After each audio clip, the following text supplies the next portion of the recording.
Okay. Hello, everybody. Welcome back. Now we'll be covering the second part, which is what are the structures of a bacterial cell and a virus. So, in terms of what are the structures of a bacterial cell and a virus, this is very different from what we have studied in our previous chapter, which is on cells and on cells, which is you have the animal cell and the plant cell. So, bacterial cell and viruses, they are a separate classification by its own. So this is the general feature of a plant cell where over here we can see a few things. We do have the cell wall. Over here we have our chloroplast. Then we have the mitochondria.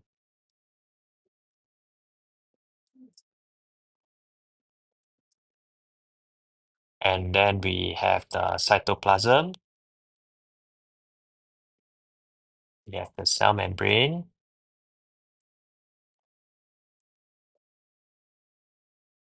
This is your large central vacuole.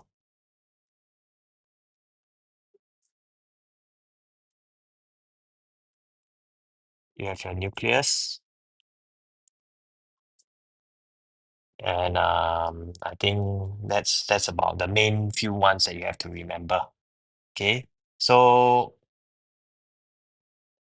how is then it being different from your bacterial cells? What we can see is that over here, while you actually have the nucleus part in the plant cell, however, in the bacterial cell, there's the lack of the nucleus.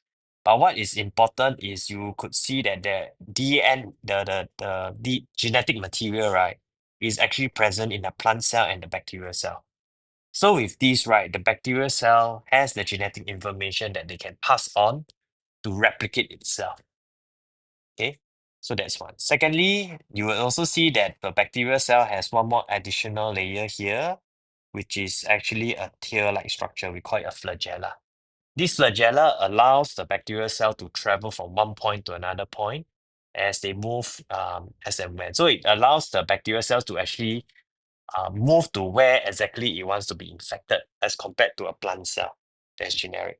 Secondly, for third, the plant cell has something called the chloroplast. So the chloroplast is something that allows the cell to undergo photosynthesis to manufacture food substances, but the bacterial cells do not have. Then another thing to note is that for the plant cell, you have a large central vacuole, and this large central vacuole is just one. However, for bacterial cell, you have many small vacuoles along the way. So what are generically the differences and similarities between both of the plant and bacterial cell? We can pause the video to have it a try. For those of you who would like to find out more, this is how it looks like. So what we can see is that the plant cell has a complete nucleus, meaning the nuclear envelope, the membrane to actually store it. But for bacterial cell, we do not have. It just had all these genetic materials that is floating around. Okay. They are membrane-bound organelles. Membrane-bound organelles meaning organelles that has a membrane layer. For bacterial cell, they do not have. So an example of a membrane-bound organelle is like your chloroplast, where bacterial cells do not have. Then for plant cell, you have your ribosome, which your bacterial cell also have. So the ribosome, if you remember the function, it's mainly to synthesize your protein or the parts of the bacterial cell. The cell membrane helps to control items moving in and out of the cell. Both have a cell wall, and of course, you have the cytoplasm to carry out the chemical reactions of the cell. So next, we are looking at these two main objectives where you need to know that bacterial cell has the cell wall and DNA without the nucleus. So this is what we actually shared previously.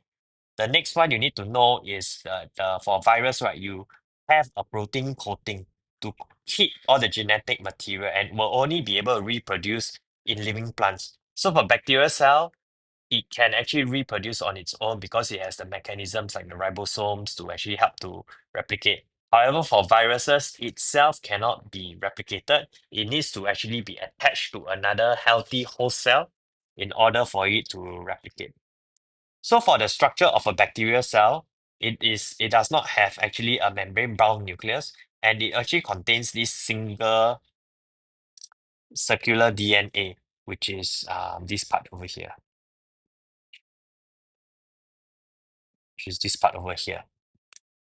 Then it has a cell wall as well as ribosomes with small circular DNA molecules, which we call plasmids. So these are the ones.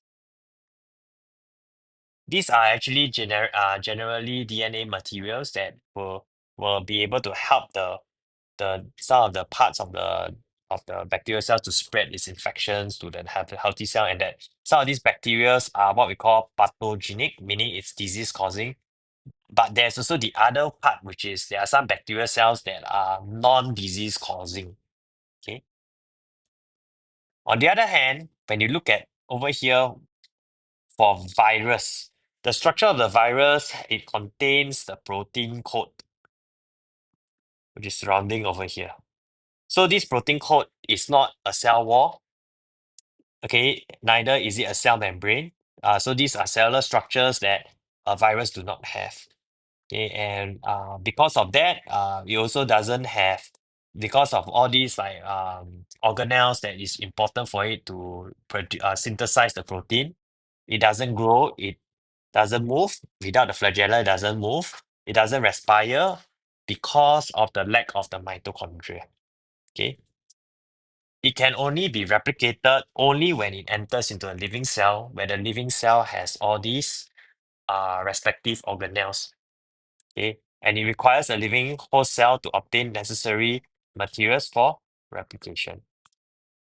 So, in a nutshell, you are required to know the differences and similarities between a bacterial cell and a virus. This is a is a standard O-level question where you need to be able to differentiate the similarities, which is both of them have genetic materials and both have no nuclei. But it rather than writing in this form, you should write the nuclei.